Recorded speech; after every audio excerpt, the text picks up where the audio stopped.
बच्चों, अभी आगे कंटिन्यू करें। चलो, आज मैं तुम्हें एक कहानी सुनाता हूँ और इस कहानी से आप सीखोगे कि जो वेब थ्योरी का इवोल्यूशन हुआ, जो वेब थ्योरी इवॉल्व हुई, वो कैसे हुई। तो इस कहानी को अगर देखा जाए, ये जो कहानी शुरू करी थी, ये करी थी न्यूटन साहब ने। न्यूटन साहब ने, सर आइजैक न्यूटन, इन्होंने ये कहानी शुरू करी। और इन्होंने क्या कहानी सुनाई? इन्होंने बताया कि लाइट जो हमारे पास आती है ना, ये लाइट पार्टिकल्स की फॉर्म में आती है। लाइट जो हमारे पास आती है वो पार्टिकल्स की फॉर्म में आती है। और ये जो पार्टिकल्स होते हैं, ये अलग अलग कलर के होते हैं। और उन्होंने बताया इन पार्टिकल्स को क्या कहते हैं? कॉर्पस्कुलर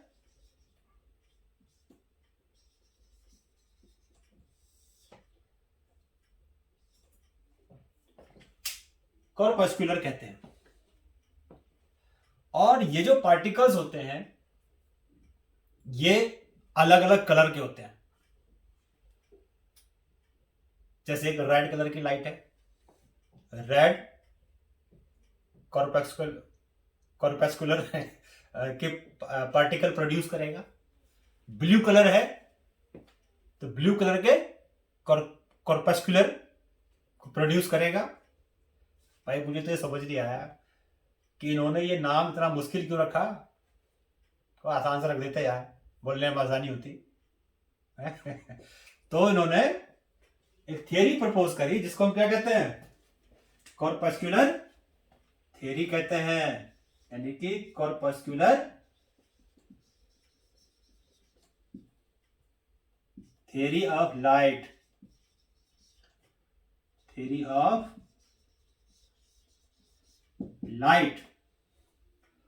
अब जो कॉर्पस्कुलर थ्योरी था लाइट का, मैंने आपको बताया कि उन्होंने क्या बताया कि कोई भी सोर्स है, मान लो मैंने ये बना दिया बल्ब, ये बल्ब बनाया और ये धड़ धड़ हमारी तरफ क्या कर रहा है? ये ऐसे धड़ धड़, ये इस तरह से, ये जो कॉर्पस्कुलर है हमारी तरफ फेंके जा रहे हैं। अब इमेजिन करो ऐसे कोई चीज और हमारे ऊपर फेंकना शुरू कर दे, सर ना फूटेगा हमारा? सर ही फोड़ देगा। तो इसका मतलब ये हुआ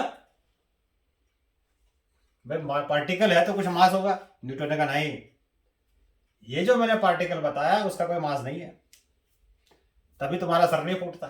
मास होता तुम्हारा सर फूट जाता। इसका मतलब ये जो कॉर्पस्कुलर्स हैं, जो एमिट कर रहे हैं सोर्स, हमारी तरफ फेंक रहे हैं, ये मासलेस होते हैं। और ये उस मीडियम में जो लाइट की स्पीड होती है उससे ट्रेवल करते हैं।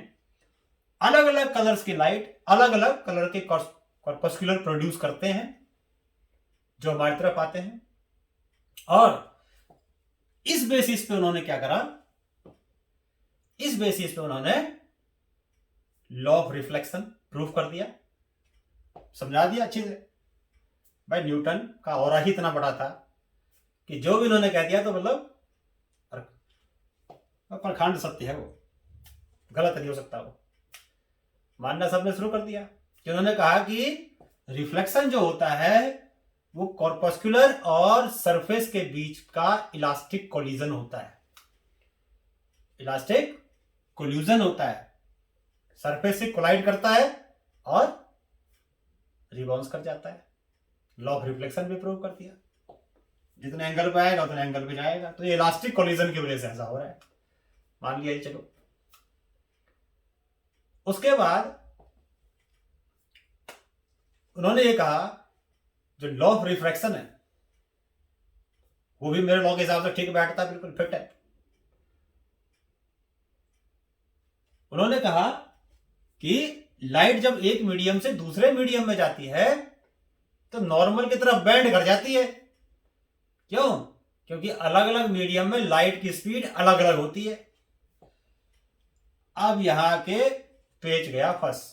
और क्या पेच फंसा? उन्होंने ये कहा कि लाइट की जो वेलोसिटी होती है ये डेंसर मीडियम में ज्यादा होती है।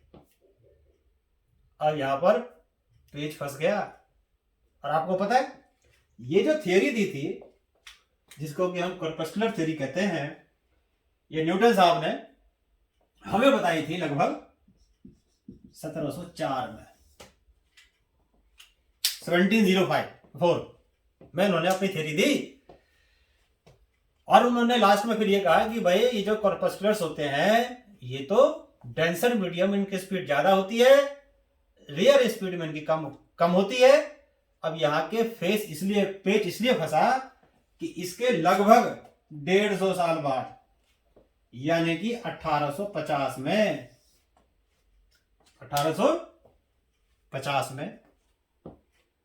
एक साइंटिस्ट आए जिसका नाम था फोकॉल्ट।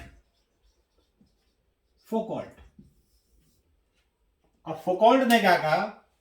प्रूफ कर दिया कि सर उस टाइम पे तो न्यूटन साहब नहीं रहते, लेकिन उन्होंने कहा कि न्यूटन साहब ने जो कहा गलत कह दिया। उन्होंने प्रूव करके दिखा दिया कि लाइट की स्पीड डेंसर मीडियम में कम होती है, रेयर मीडियम में ज्यादा होती है।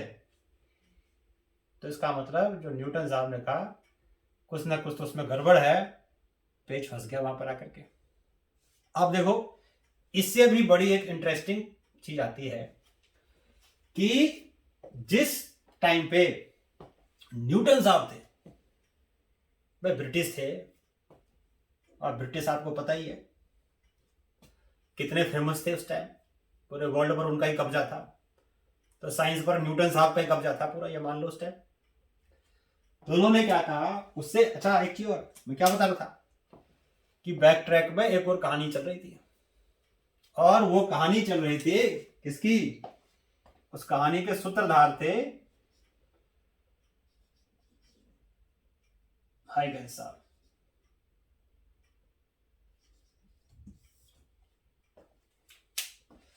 ये डच साइंटिस्ट थे। अब हाइगन्स के नाम से मुझे एक डक, ऐसा लगता है कि मैं डक के बारे में बात कर रहा हूं, बट डच थे ना, तो ऐसा लगता है एक डक के बारे में बात कर रहा हूं। चलो उस बात को छोड़ो। अब बैक ट्रैक में कहानी क्या चल रही थी कि ये 1704 में आए और ये लगभग 1903 में आए थे, और 60 पिक्चर में आए सामने। और उन्होंने कहा नहीं भाई, लाइट जो होता है ये कोई कॉर्पस्कुलर नहीं होता, पार्टिकल नहीं होता, लाइट जो होता है एक वेव होता है। और क्योंकि उन्होंने फिर ऐसे भी एक्सप्लेन किया, क्योंकि लाइट की वेवलेंथ बहुत कम होती है, इसीलिए ये हमें, भाई वेवलेंथ ज्यादा होगी तो वेवलेंथ कम होगी तो लगेगा कि स्ट्रेट सा चलता हुआ दिखाई देगा, इसलिए लाइट स्ट्रेट चलता है, रे की तरह चलता है। और उन्होंने बताया कि लाइट लेकिन एक पार्टिकल नहीं है, लाइट तो एक वेव है। और कैसा वेव है? लाइट एक तरह का मैकेनिकल वेव है। लेकिन इनकी बात कोई सुनने वाला नहीं था। और उन्होंने साथ में यह भी कहा था, उसी टाइम कह दिया था कि लाइट की स्पीड डेंसर मीडियम में कम होती है, रेयर मीडियम में ज्यादा होती है। लेकिन वही बात कि अगर मैं पीएम के सामने बोलूं, कुछ भी बात बोलूं, सही बोलूं गलत बोलूं, अगर सही भी बोलूं मान लो, मेरी बात कौन सुनेगा? सारे पीएम की बात सुनेंगे, प्राइम मिनिस्टर की बात सुनेंगे। भाई उनका और ही ऐसा है ना। मैं पीएम साहब की बुराई नहीं कर रहा, बता रहा हूं एक बात, उनका और इतना बड़ा है कि हम जैसे छोटे आदमी तो उनको और में खो जाएंगे। वही बात होगी बेचारे हाइगन्स के साथ कि जब तक न्यूटन रहे तब तक बेचारे बैकड्रॉप में चलते रहे, बैकड्रॉप पे रहे, बैक ट्रैक में चलती रही इनकी कहानी, किसी ने नहीं पूछा इनके बारे में। लेकिन जैसे ही ये प्रूव हुआ, फोकॉल्ट ने किया कि भाई प्रूव कर दिया मैथमेटिकली। रेयर मीडियम में ज्यादा स्पीड, डेंसर मीडियम में कम स्पीड। तो कहा गया कि भाई हाइगन्स साहब तो बिल्कुल सही कह रहे थे, तुमने उनकी बात क्यों नहीं सुनी। और यहीं से आती है फिर वेव थियरी ऑफ लाइट। और हाइगन्स ने कहा कि लाइट जो होता है ये एक मैकेनिकल वेव है, इसको ट्रेवल करने के लिए मीडियम चाहिए। अब पेच आती यहां फंस जाती है कि अगर लाइट को ट्रेवल करने के लिए मीडियम चाहिए, लाइट एक मैकेनिकल वेव है, तो फिर सन से आकर के अर्थ तक जब लाइट आती है तो बीच में तो वैक्यूम है, कोई मीडियम नहीं है, तो क्या होता है फिर, तो लाइट कैसे आती है। तो उसको अपनी बात को सिद्ध करने के लिए उन्होंने, प्रूफ करने के लिए कह दिया कि भाई ऐसा नहीं है, तुम जो ये मानते हो ना कि वैक्यूम है, खाली जगह है, आज भी लोग ऐसा मानते हैं, तुम जो कहते हो ना खाली जगह है, वो खाली जगह नहीं है, उसमें भी कोई एक ऐसा मीडियम है, लेकिन उस मीडियम की डेंसिटी इतनी कम है कि आपको पता नहीं चल रही है, आपको उसकी डेंसिटी इतनी कम है कि पता नहीं चल रही है, लेकिन मीडियम तो है और हाईली इलास्टिक है, बहुत ज्यादा इलास्टिक है। और उन्होंने कहा कि इस मीडियम को ईथर मीडियम, आज भी लोग मानते हैं ऐसा, बहुत सारे साइंटिस्ट मानते हैं, अपना बना रखा है, जैसे सोसाइटीज में क्लब बना लेते हैं ना, ऐसे ही कि भाई मीडियम है, ईथर मीडियम है, इसीलिए सनलाइट आपके पास आ रही है ना। तो ये चीज उन्होंने कही कि भाई मैकेनिकल वेव है, फिर ये भी चीज बता दिया कि भाई इसलिए आ रही है क्योंकि ईथर मीडियम है, इसीलिए ऐसा हो रहा है ना। और उन्होंने ये भी कहा कि लाइट जो है, एक और गलती थोड़ी सी उनकी थी कि उन्होंने कह दिया कि लाइट जो है एक लॉन्गिट्यूडनल वेव है, मैकेनिकल है इसलिए लॉन्गिट्यूडनल है, मीडियम चाहिए ट्रेवल करने के लिए। तो ये चीज जो थी हाइगन्स ने कहा, और on the basis of this उन्होंने लॉ ऑफ रिफ्लेक्शन भी प्रूव कर दिया, लॉ ऑफ रिफ्रैक्शन भी प्रूव कर दिया, इंटरफेरेंस भी कर दिया, डिफ्रैक्शन भी कर दिया। पेज फंस गई पोलराइजेशन में। पेज कहां फंस गई, पोलराइजेशन में, कि पोलराइजेशन तो सिर्फ ट्रांसवर्स वेव का हो सकता है, लॉन्गिट्यूडनल का तो हो ही नहीं सकता, तो फिर लाइट का पोलराइजेशन कहां से होता है। तो सबसे बाद में जो सबसे लेटेस्ट 1865 में कौन साहब आए फिर, मैक्सवेल साहब। और मैक्सवेल ने कहा कि लाइट एक तरह का इलेक्ट्रोमैग्नेटिक वेव है जिसमें इलेक्ट्रिक फील्ड डोमिनेट करता है। जो हमारी विजिबिलिटी होती है ना, इलेक्ट्रिक फील्ड की वजह से होती है, तो उसमें इलेक्ट्रिक फील्ड डोमिनेट करता है, यानी जो लाइट है वो इलेक्ट्रोमैग्नेटिक वेव है, इसको ट्रेवल करने के लिए मीडियम नहीं चाहिए, ये तो इलेक्ट्रिक फील्ड और मैग्नेटिक फील्ड के वाइब्रेशन से प्रोड्यूस होता है। प्राइमरीली बोले तो इलेक्ट्रिक फील्ड के वाइब्रेशन से होता है, उसी से फिर मैग्नेटिक फील्ड क्रिएट होती है, और इसको ट्रेवल करने के लिए मीडियम नहीं चाहिए। और उसके बाद हर्ट्ज ने एक्सपेरिमेंट किया, और एक्सपेरिमेंटली उन्होंने लैब के अंदर अलग अलग तरह की इलेक्ट्रोमैग्नेटिक वेव को प्रोड्यूस करी। हर्ट्ज ने अलग अलग वेवलेंथ की इलेक्ट्रोमैग्नेटिक वेव को प्रोड्यूस करी। तो इसका मतलब सबसे लेटेस्ट कौन, 1865 मैक्सवेल। लेकिन हमें जो यहां पर करना है वो वेव थ्योरी ऑफ लाइट करना है। और वेव थ्योरी ऑफ लाइट क्या कहता है, जिसने एक्सप्लेन किया इसको, हाइगन्स साहब ने, है ना। बस उनकी थोड़ी एक गड़बड़ रह गई बात कि इन्होंने ये कह दिया कि लाइट एक मैकेनिकल वेव है और लॉन्गिट्यूडनल है, इसको छोड़ दो, अलग रख दो साइड से, तो बाकी सब चीजें बिल्कुल उनकी बिल्कुल सही है। ठीक, तो हम क्या करते हैं, यानी कि वेव थ्योरी के हिसाब से, यानी हाइगन्स प्रिंसिपल के हिसाब से, इसको हम वेव थ्योरी कहते हैं या हाइगन्स प्रिंसिपल कहते हैं, कि हाइगन्स प्रिंसिपल या वेव थ्योरी क्या कहता है कि लाइट जो होता है ये सॉर्ट ऑफ डिस्टरबेंस होता है। लाइट क्या होती है, एक टाइप ऑफ डिस्टरबेंस होती है ना। जब हम क्या करते हैं, किसी पार्टिकल को डिस्टर्ब करेंगे तो वो अगले करेगा, वो अगले करेगा, वो इस तरह से आगे करेगा, और इस तरीके से डिस्टरबेंस एक जगह से दूसरे जगह पे हैंड ओवर होती रहेगी और वेव आगे चलता रहेगा और पार्टिकल्स वहीं वाइब्रेट करता रहेगा। तो ये इन्होंने हाइगेंस प्रिंसिपल की वेव थ्योरी ऑफ लाइट एक चीज कहता है।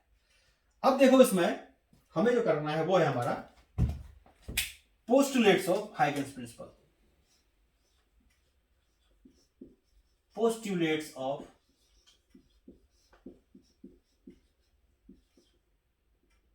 Huygens principal.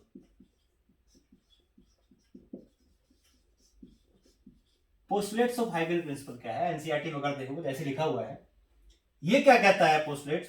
First postulate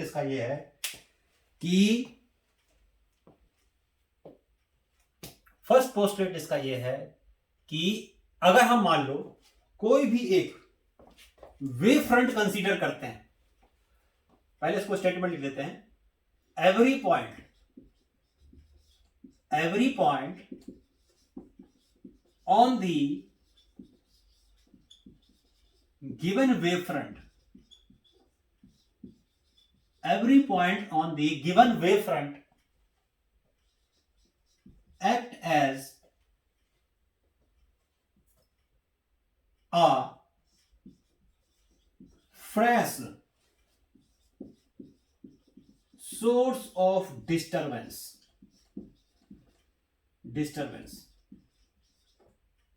act as a fresh source of disturbance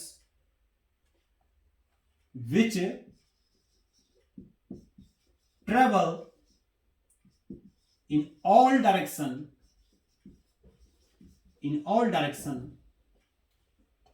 with the speed of light in that medium। तो फर्स्ट पोस्टुलेट क्या कहता है कि जो हमने प्राइमरी वेव फ्रंट लिया, प्राइमरी वेव फ्रंट का मतलब जो हमने जिस वेव फ्रंट को हम कंसीडर कर रहे हैं, वो प्राइमरी वेव फ्रंट है। और प्राइमरी वेव फ्रंट पर जितने भी पॉइंट्स है वो एक नए सोर्स ऑफ डिस्टरबेंस का काम करते हैं। कैसे? देखो, मान लो मैंने एक ये सोर्स लिया, पॉइंट सोर्स, और ये मैंने इसका एक वेव फ्रंट लिया। अब इस वेव फ्रंट पर बहुत सारे क्या होंगे? पार्टिकल्स होंगे। मान लो ये पॉइंट्स होंगे, पॉइंट्स होंगे, ये बहुत सारे पॉइंट्स होंगे, है ना। ये क्या हो गया? ये इस तरह से मतलब ये प्राइमरी वेव फ्रंट पर पार्ट, ये जो हमने वेव फ्रंट लिया ये हमारे लिए प्राइमरी वेव फ्रंट है। तो प्राइमरी वेव फ्रंट पर जितने भी पार्टिकल्स होते हैं ये नए सोर्स ऑफ डिस्टरबेंस का काम करते हैं। यानी क्योंकि ये भी एक पॉइंट है तो ये अपना डिस्टरबेंस कैसे करेगा? ऐसे चारों तरफ ऐसे प्रोड्यूस करेगा, ऐसे इस तरीके से, क्योंकि डिस्टरबेंस जो होता है वो चारों डायरेक्शन में ट्रेवल करता है। यही वेव थ्योरी ऑफ लाइट कहती है। पार्टिकल थ्योरी क्या कहती थी? लाइट तो एक ही डायरेक्शन जाएगा, लेकिन वेव थ्योरी क्या कहती है? लाइट एक डायरेक्शन में नहीं, लाइट चारों तरफ जाता है। और अगर आप ध्यान से सोचो ना, तो जो इसका फर्स्ट पोस्टुलेट है हाइगेंस का, इस फर्स्ट पोस्टुलेट के कहने का सिर्फ एक ही मतलब है, और वो मतलब क्या है? वो मतलब यह है कि सोर्स जो होता है वो एक नहीं होता। सोर्स सारे के सारे पार्टिकल्स होते हैं, मीडियम के सारे पॉइंट्स होते हैं, वो सोर्स। वहां तक डिस्टरबेंस पहुंचा भाई, इस तक डिस्टरबेंस आया कहीं पहले से, लेकिन इसके बाद जो डिस्टरबेंस जाएगा वो किसका जाएगा? वो डिस्टरबेंस अब इसका होगा, अगले का। जो मान लो एग्जांपल देता हूं, एक लाइन में 10 बच्चे बैठे हो भाई, बच्चे तो मिसबिहेव होते ही हैं, शरारतें करते ही हैं, है ना। लाइन में बैठे हुए हैं भाई, एक ने धक्का दे दिया अगले को, ले क्या हुआ? अगले पे गिरा, अगले पे गिरा, अगले पे गिरा, अगले पे गिरा, इस तरीके से गिरते गए। और सबसे अगला बच्चा बेचारे, उसकी क्या गलती? उससे पिछले वाले की क्या गलती? उसने तो पिछले वाले को लपेट दिया, अबे मेरे ऊपर क्यों गिरता है? उससे पिछले वाले की क्या गलती? गलती तो सबसे लास्ट वाले की थी, शुरुआत तो उसने करी, और बेचारे बीच वाले तो फंस गए। नहीं ऐसे ही कैसे फंस गए बेचारे, क्या करें हम? वही चीज है कि हर एक अगले वाले के लिए जो सोर्स ऑफ डिस्टरबेंस है वो पिछला वाला है। वही चीज तो ये कह रहा है, कोई नई बात थोड़ी कह रहा है ना। तो जितने भी पार्टिकल्स होते हैं मीडियम के, वो फ्रेश सोर्स ऑफ डिस्टरबेंस का काम करते हैं। हाइगेंस प्रिंसिपल का पहला कहने का मतलब यही है, उसको प्राइमरी वेवफ्रंट बोलेंगे, ठीक है, with speed of light in that medium. और इस डिस्टरबेंस को क्या कहते हैं? This disturbance is called, this यहां लिखता हूं, disturbance is called secondary wavelets. Secondary wavelets, इस डिस्टरबेंस को क्या कहते हैं? ये सारी चीजें क्या है? ये सारी चीजें सेकेंडरी वेवलेट्स है। और ये डिस्टरबेंस ध्यान रखना, ये डिस्टरबेंस आगे भी जा रहा है, पीछे भी जा रहा है। जो वे ऑफ प्रोपेगेशन है लाइट का, वो ऐसे है, लाइट ऐसे ट्रेवल कर रही है, ऐसे इस तरीके से लाइट ट्रेवल कर रही है, आगे की तरफ जा रही है। लेकिन डिस्टरबेंस अगर देखा जाए तो आगे भी है, पीछे भी है ना। तो पीछे क्यों नहीं जा रही फिर लाइट, आगे क्यों जाती है? इसका कारण, रीजन ये देखो कि अगर ये वेव फ्रंट है तो इससे पहले भी तो एक वेव फ्रंट रहा होगा, है ना। उसका तो आगे की तरफ रहा होगा ना, आगे उसका भी आगे और पीछे रहा होगा। मतलब इससे पहले वाले का अगला और बाद वाले का पिछला, ये दोनों का डायरेक्शन क्या होगा? ऐसे ऐसे ऐसे ऐसे आ रहे होंगे। वो आ रहा होगा, वो उसका अगले वाले का इधर, पिछले वाले इधर, ये ऐसे सबसे मिलकर क्या हुआ? कैंसिल कर दिया। अगले वाले से कॉन्टेक्ट लगा रहा है, कोई नहीं, उसके बाद तो कोई है नहीं, तो उसका डिस्टरबेंस तो बिल्कुल निबराम बिल्कुल भागे जा रहा है। पिछला वाला बेचारा कैंसिल हो रहा है, इसलिए हमें फॉरवर्ड मूवमेंट दिखता है, बैकवर्ड मूवमेंट नहीं दिखता, क्योंकि ये कैंसिल हो जाते हैं पीछे वाले। अब आता है इसका सेकंड पोस्टुलेट। अब देखो जी सेकंड पोस्टुलेट क्या है। सेकंड पोस्टुलेट ये कहता है, यानी फर्स्ट पोस्टुलेट का कहने का मतलब सिर्फ एक ही है कि सोर्स एक नहीं होता। प्राइमरी वेव फ्रंट पर जितने भी पॉइंट होते हैं वो सारे के सारे नए सोर्स ऑफ डिस्टरबेंस का काम करते हैं, और उनके डिस्टरबेंसेस को, यानी उनके जो डिस्टरबेंस होता है उसको हम सेकेंडरी वेवलेट्स कहते हैं। अब आती है सेकंड नेक्स्ट चीज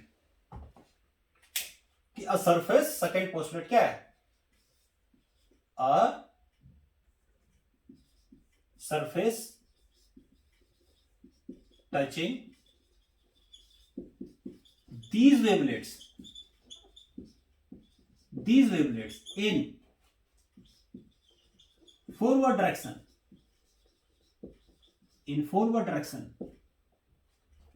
gives new wavefront called secondary wavefront। और इस तरीके से लाइट, यानी कि देखो अब मैं किसी भी टाइम पे, क्योंकि एक गिवन टाइम पे सबकी स्पीड क्या होगी? सेम होगी, लाइट की स्पीड सेम होती है, तो सभी वेव फ्रंट जो ऐसे फैलेगा, रिपल्स जो बनेंगे ऐसे, वो सेम स्पीड से आगे भागेंगे। ये भी ऐसे, ये भी ऐसे, चारों तरफ ये भी ऐसे, ये भी ऐसी, है ना।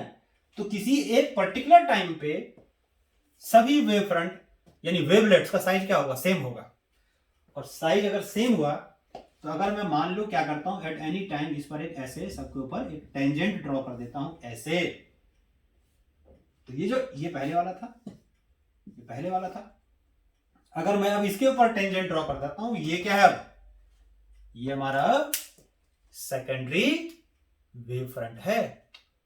अब उस पर मीडियम के पार्टिकल्स होंगे फिर, यानी कि उस पर भी क्या होंगे? बहुत सारे पॉइंट्स होंगे, वो अपना डिस्टर्बेंस प्रोड्यूस करेंगे, टर्सरी वेवलेट्स बनाएंगे, है ना। तो इस तरीके से हम क्या देख रहे हैं? हम ये देख रहे हैं कि लाइट सीधी नहीं जा रही, लाइट स्ट्रेट डायरेक्शन में नहीं जा रही, लाइट तो चारों तरफ जा रही है, लाइट तो चारों तरफ फैल गई है। यही तो वेव थ्योरी कहता है कि लाइट एक पर्टिकुलर डायरेक्शन में नहीं जाता, light travels in all direction.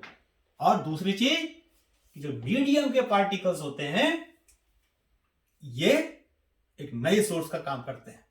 Ultimate source तो एक ने हलचल मचा दी, लेकिन आगे जो जाएगा वो सारे मीडियम के पार्टिकल्स वन बाय वन करके जाएंगे, डिस्टरबेंस प्रोड्यूस करेंगे, और इस तरीके से वेव ट्रेवल करती है। This is the wave theory of light. समझ में आ गया? Also called Huygens principle. अब वेव थ्योरी ऑफ लाइट के बेसिस पे हम दो चीज प्रूफ करेंगे। वेव थ्योरी ऑफ लाइट के बेस पे हम दो चीजें प्रूफ करेंगे। Number one, law of reflection and number 2 law of refraction. यानी on the basis of wave theory of light we will prove law of reflection and law of refraction. तो पहले मैं आपको प्रूफ करके दिखाता हूं law of reflection. Law of reflection on the basis of wave theory of light, wave theory of light, law of reflection on the basis of wave theory of light। इसमें एक और चीज आप ध्यान रखना कि जो वेव फ्रंट होता है और जो रेज होती हैं ये दोनों एक दूसरे के परपेंडिकुलर होती है। आपने इलेक्ट्रोस्टैट्स में इक्विपोटेंशियल सरफेस पढ़ा ना। इक्विपोटेंशियल सरफेस और दूसरा क्या था इलेक्ट्रिक फील्ड, कैसे होते थे परपेंडिकुलर। वही चीज है कि wave front is perpendicular to direction of rays. अब ये मैं क्या करता हूं, देखो सपोज करो मैं लॉ ऑफ रिफ्लेक्शन प्रूव कर रहा हूं। ये मैंने ये एक रिफ्लेक्टिंग सरफेस लिया, ये थोड़ा सा छोटा बना देता हूं। ये मैंने एक रिफ्लेक्टिंग सरफेस लिया। इस रिफ्लेक्टिंग सरफेस पे मैंने क्या करा, ये मैंने पैरेलल बीम डाल दी इसके ऊपर। इनफाइनाइट से मान लो सोर्स आ रहा है, लाइट आ रही है, सोर्स है, और इस तरीके से मैंने ये मैंने इस पर एक पैरेलल बीम ऑफ लाइट डाल दिया। ये कैसा है, एक रिफ्लेक्टिंग सरफेस है। ये मान लेते हैं रिफ्लेक्टिंग सरफेस एक्स वाई है, कुछ भी नाम दे दो उसको, कोई फर्क नहीं पड़ता ऐसे। ये ले लिया हमने। तो ये हमने पैरेलल बीम ऑफ लाइट लिया जो इस प्लेन रिफ्लेक्टिंग सरफेस पे स्ट्राइक कर रहा है। मान लो एक पॉइंट पी पे और एक पॉइंट क्यू पे ऐसे बहुत सारे पैरेलल रेज होंगे जो सोर्स से आ रही होगी। उनमें से मैंने सिर्फ 2 रे को पकड़ा और स्ट्राइक करा दिया सरफेस के ऊपर। स्ट्राइक करने से क्या होगा, अब देखो यहां पर क्या होगा, मैं यहां से एक लाइन ड्रॉ करता हूं जो इन दोनों के परपेंडिकुलर है। ये कर दिया मैंने, ये मैंने लाइन ड्रॉ करी जो इन रेज के मान लो 1 और 2 इन दोनों के परपेंडिकुलर है। आपको पता है ना रे के परपेंडिकुलर जो लाइट होती है, रे के परपेंडिकुलर जो चीज होती है तो क्या कहते हैं, वेव फ्रंट कहते हैं। वेव फ्रंट है किसके ऊपर है, इंसिडेंट लाइट के ऊपर।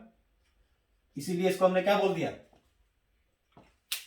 इसलिए इसको हमने इंसिडेंट वेव फ्रंट बोल दिया। और क्या है, अब देखो क्या है वेव फ्रंट में एक और खास बात क्या होती है, वेव फ्रंट पर जितने भी पार्टिकल्स होते हैं मीडियम के, ये सारे के सारे सेम फेज में वाइब्रेट करते हैं। उसी को तो वेव फ्रंट कहते हैं कि all the particles of the medium vibrating in the same phase. अब एक चीज देखो, मान लो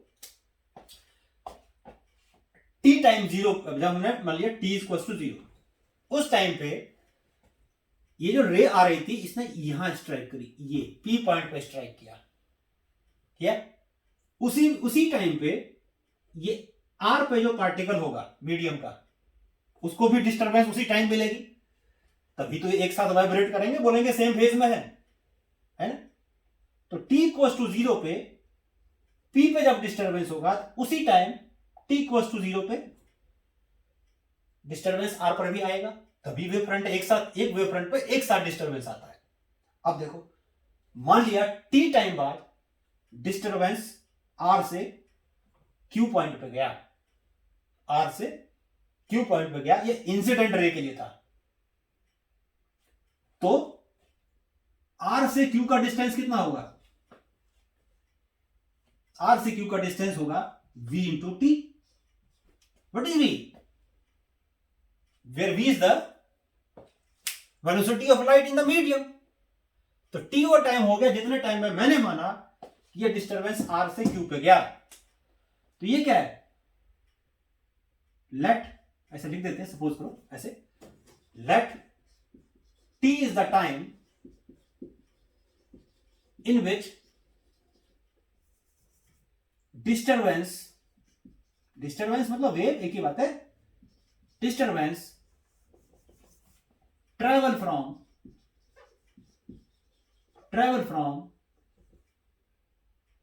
R to Q,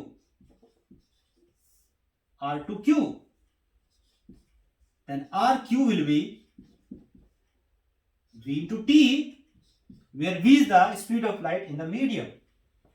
अब देखो, अब क्या होगा इसमें कि डिस्टरबेंस R से Q तक पहुंचा और R और P दोनों पे डिस्टरबेंस एक साथ पहुंचा था T इक्वल्स टू 0 पे।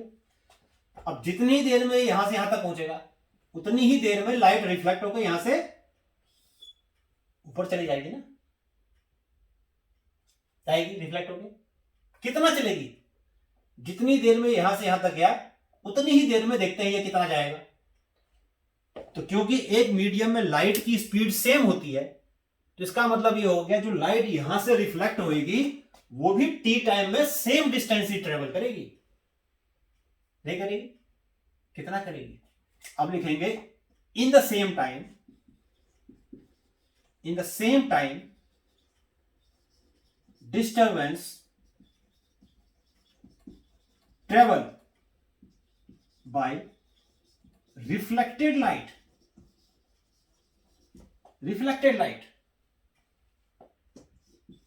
फ्रॉम पॉइंट P कितना ट्रेवल करेगा? तो भाई कंपास ले लो और कंपास लेकर के क्या करो, एक सर्कल बनाओ जिस सर्कल का रेडियस कितना हो V इंटू टी। तो यहां पर आपने कंपास लिया और आपने ये एक बना दिया R जिसकी लेंथ कितनी थी, ये बना दिया आपने। सपोज करो मैंने ये आर्क ड्रॉ कर दिया तो ये हो गया, इसका आर्क ड्रॉ कर दिया। इसका मतलब ये हो गया कि डिस्टरबेंस यहां से यहां तक गया तो ये डिस्टरबेंस ये जो यहाँ गया ना, इस पॉइंट को अगर मैं क्या करूं इस Q से ऐसे मिला दूं, ऐसे ये मिला दिया, टेंजेंट ड्रॉ कर दिया। ये क्या है? ये चीज अब रिफ्लेक्टेड वेव फ्रंट है। क्या ये रिफ्लेक्टेड वेव फ्रंट? देखो यहां से भी लाइट ऐसे रिफ्लेक्ट होगी इसके पैरेलल, इसको बोलेंगे हम, यानी कि ये जो पॉइंट है ये T मान लेता हूं, चलो।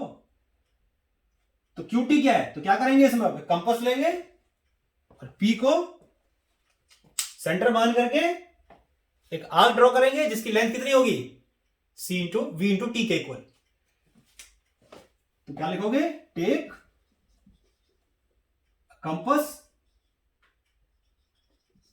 कंपास एंड टेकिंग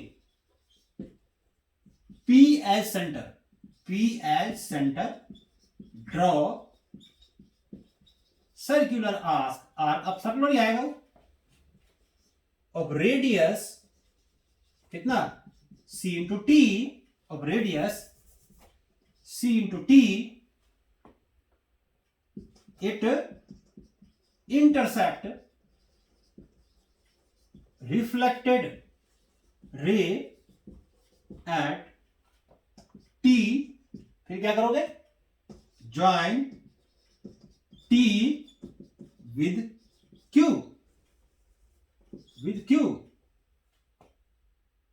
तो QT क्या है? QT is the reflected wave front, और जहां पर P इंटू टी जो है ये भी आपका V इंटू टी के इक्वल ही होगा, तो ये भी V इंटू टी और ये भी V इंटू टी, क्योंकि सेम मीडियम में लाइट की स्पीड सेम होती है। अब देखो एक काम करता हूं, ये होता है नॉर्मल, ये होगा नॉर्मल, ऐसे देखो नॉर्मल होगा। इंसिडेंट रे का ये वाला एंगल क्या होगा, आई होता है, ये वाला एंगल आई होगा। अब मैं कहता हूं कि ये वाला एंगल भी आई होगा। कैसे जी, कैसे होगा ये वाला एंगल आई? देखो मैं आपको बताता हूं ज्योमेट्री से। ये एंगल कितना है, ये एंगल 90 का है, 90 का है, और ये वाला एंगल कितना है, ये देखो इंसिडेंट रे वेव फ्रंट, कितना एंगल होगा टोटल 90 का एंगल होगा। इसी तरीके से अगर आप देखोगे तो जो ये वाला एंगल है ये भी कितना होगा, ये वाला, ये भी 90 का होगा, ये भी 90 का होगा। तो इसमें अच्छा ये एक्चुअली में ये रिफ्लेक्टेड ये एंगल आई होता है सर, ये तो ये वाला एंगल अगर क्या है 90 है और ये वाला एंगल भी 90 है, तो ये तो कॉमन है ना दोनों में। सिंपल सी चीज मैं साइड में करके दिखाता हूं, देखो नाम तो कुछ देना पड़ेगा इसको।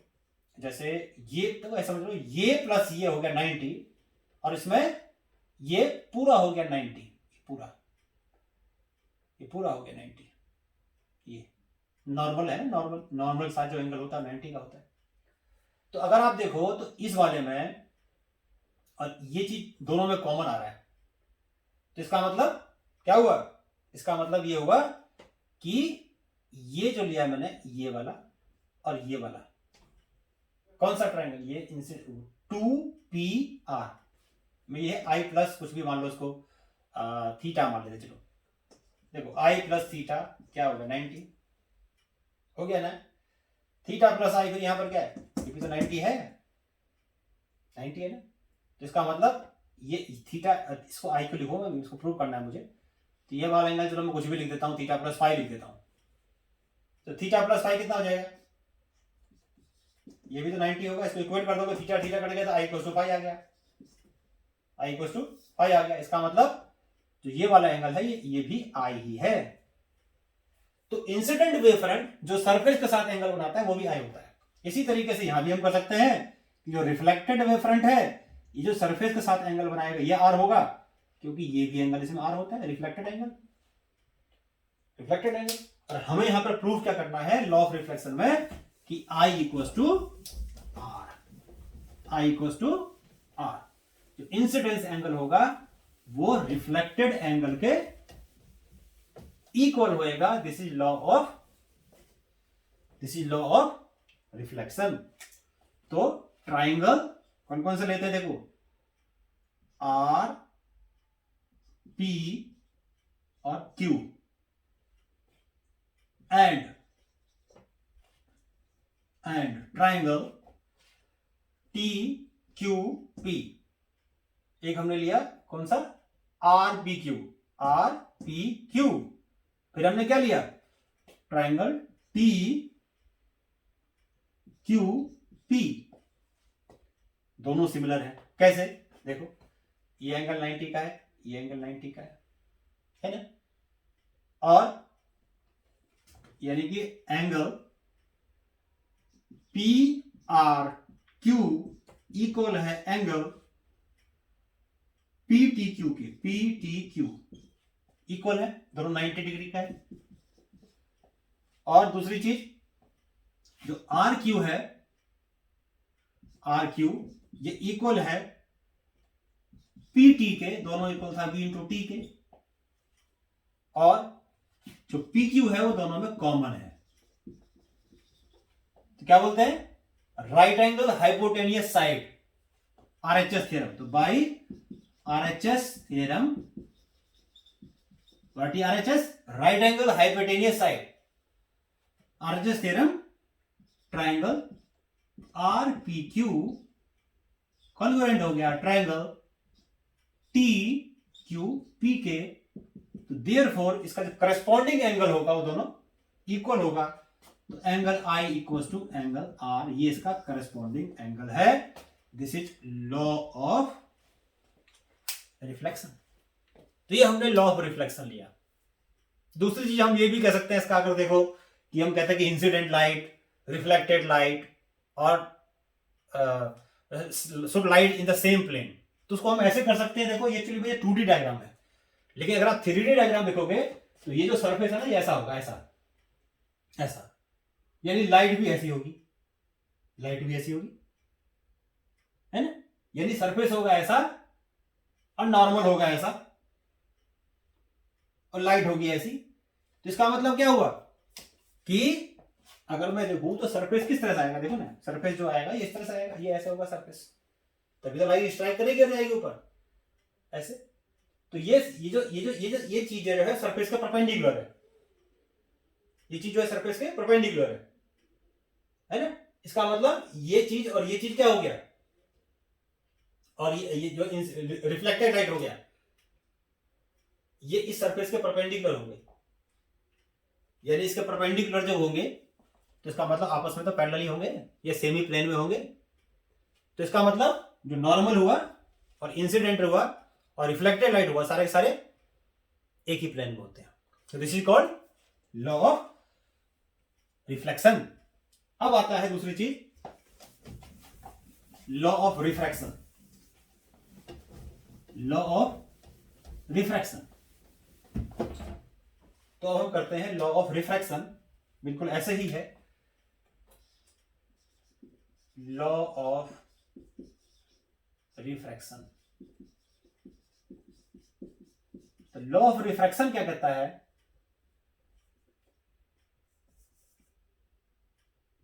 लॉ ऑफ रिफ्रैक्शन, इसको हम कभी कभी स्नेल्स लॉ भी कहते हैं।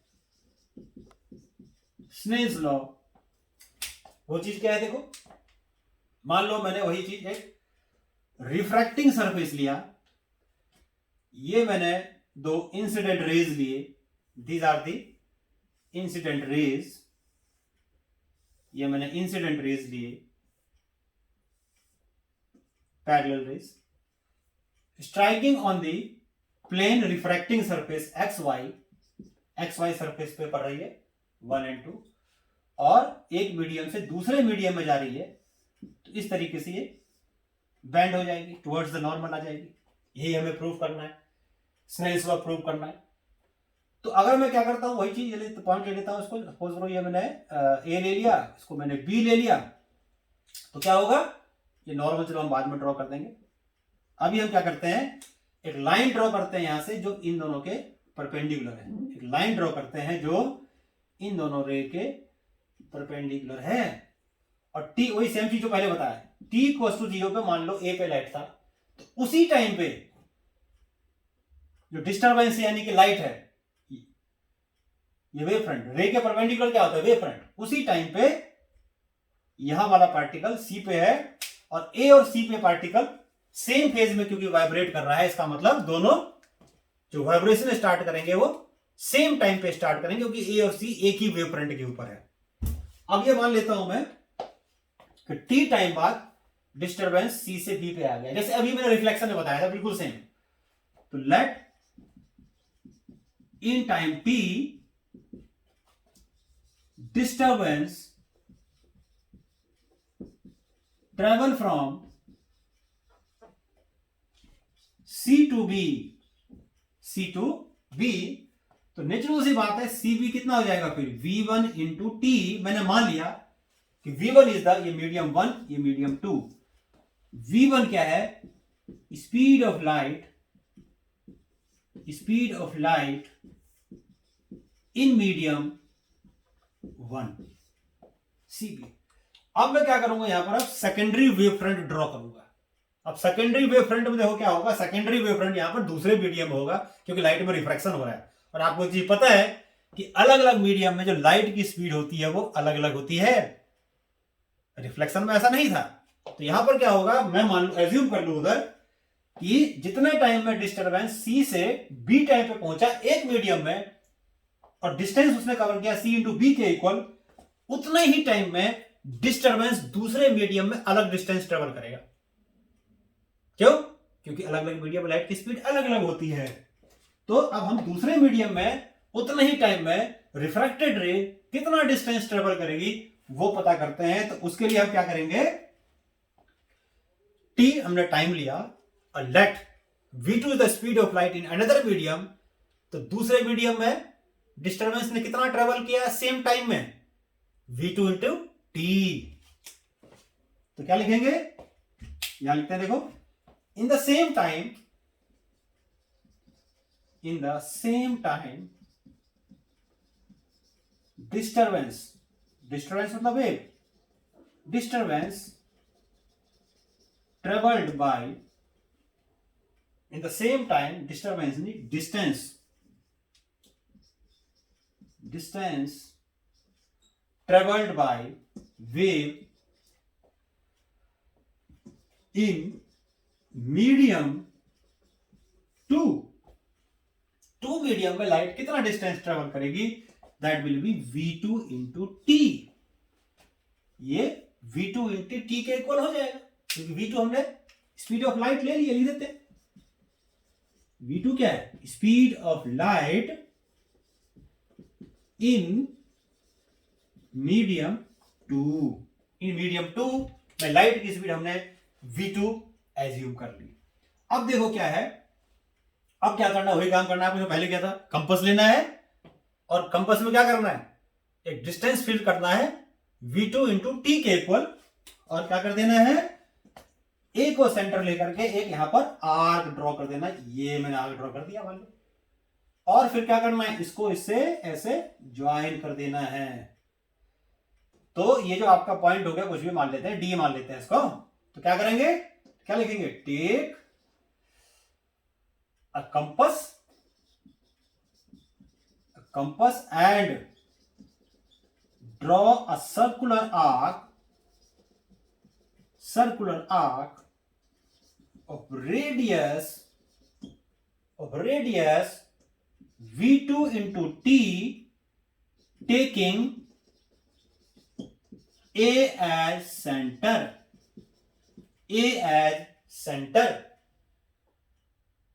let it cross refracted ray at D पे इंटरसेक्ट कर रहा है। तो अब आपको क्या करना है, डी को क्या लिखोगे, अब join D with B, and DB is therefore DB is, what is dB? dB is refracted wavefront, और यहां पर भी वही चीज आप कर सकते हो कि अगर मैं इंसिडेंस एंगल नॉर्मल लेता हूं, तो यह हो गया आपका इंसिडेंस एंगल, और ये ऐसे नॉर्मल करेंगे ऐसे, तो ये आपका रिफ्रैक्टेड एंगल हो जाएगा। यहां भी ऐसे आप दिखा सकते हो कि इंसिडेंस एंगल हो गया आपका ये, और रिफ्रैक्टेड एंगल हो जाएगा आपका ये, और ज्योमेट्री से जैसे पहले रिफ्लेक्शन में बताया था वैसे ही अगर ये आई है तो ये भी आपका आई ही होगा, कोई चीज है, और ये आर है तो ये भी आर ही होगा। क्यों, क्योंकि ये 90 और ये 90 ये दोनों में कॉमन है, तो ये इक्वल टू ये, ऐसे ये इक्वल टू ये। तो ये हमारा, यानी ये भी हो गया कि इंसिडेंट रे आ रही है, ये इंसिडेंट रे आ रही है, वेव फ्रंट सॉरी, जिस एंगल पे, ये सरफेस है, इंसिडेंट रे आ रही है, सरफेस पे पड़ी, जिस एंगल पे पड़ी, ये वाला एंगल, ये इंसिडेंस एंगल हो गया।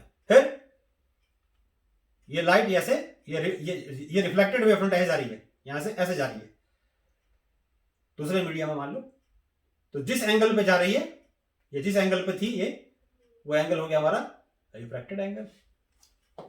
इसमें प्रूव करते हैं। तो क्या करेंगे, इसमें पहले हम साइन आई और साइन आर की वैल्यू निकाल देंगे।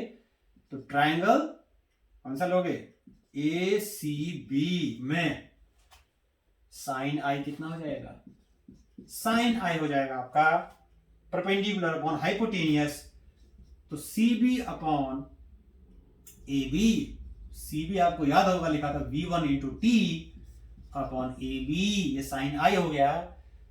अब ट्रायंगल ले लो ए डी बी में साइन आर इक्वल हो जाएगा वही परपेंडिकुलर अपॉन हाइपोटेनियस, परपेंडिकुलर है ए डी और हाइपोटेनियस है इसका ए बी, यानी कि v2 into T upon A B.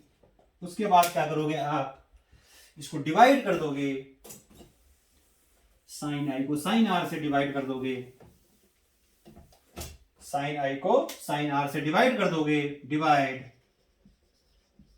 Sign I by sine R, तो ये आपका आ गया sine I upon sine R equals to, बाकी सब कैंसिल हो जाएगा, ये आपका आ जाएगा v1 बाई v2। अब एक चीज और याद करो, क्या, वी नो